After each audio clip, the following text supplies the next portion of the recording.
Elle est donnée. On demande Jean-Paul. Et il a besoin d'être acclamé, sinon personne... Allez, non, c'est pas bon.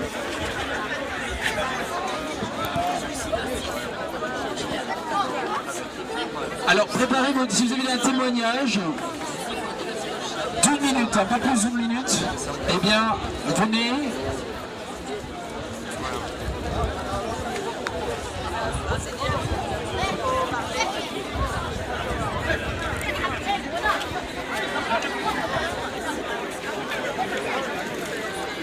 Oui, bonsoir.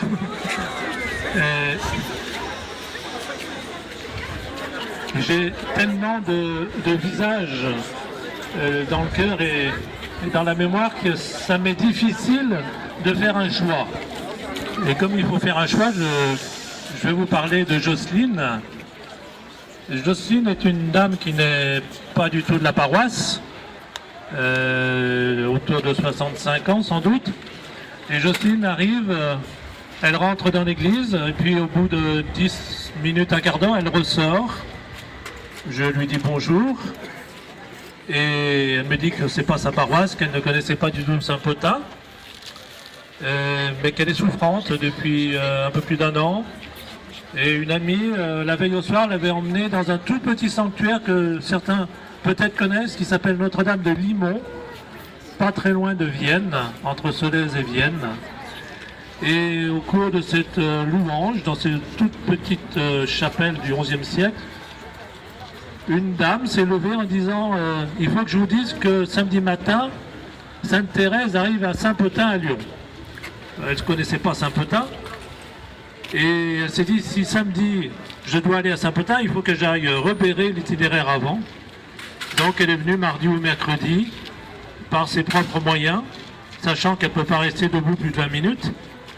Elle est arrivée ici pour découvrir Saint-Potin.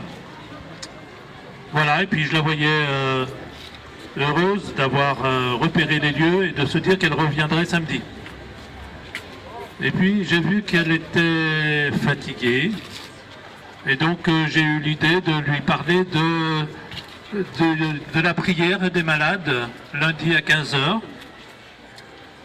Et puis, je me suis arrêté, je lui ai dit, je reviens dans 2 minutes. Je suis allé voir le Père Guerre pour lui demander s'il y avait le sacrement des malades. Je ne savais pas moi-même si le sacrement serait administré durant la prière des malades.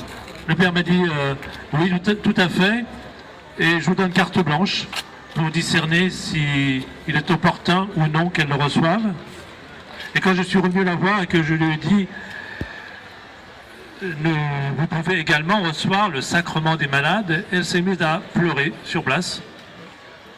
Et au bout de quelques instants, elle m'a dit, mais j'étais à Ars, j'ai vécu mardi dernier le sacrement de la réconciliation, et je ne sais pas pourquoi, le prêtre m'a dit, quand vous serez revenu à Lyon, demandez à recevoir le sacrement des malades. Et si on ne vous le donne pas, vous reviendrez à Ars, me voir personnellement et je vous le donnerai. Et là, ça lui a été servi sur un plateau. Et nous avons eu le bonheur de l'accueillir effectivement lundi, hier. Elle était rayonnante. Voilà, c'est juste pour montrer qu'il y a des clins d'yeux et que quelque part, j'ai eu le sentiment pendant ces 10 jours que les choses étaient orchestrées d'une main de maître qui nous dépassait complètement, et de multiples témoignages pourraient aller dans ce sens.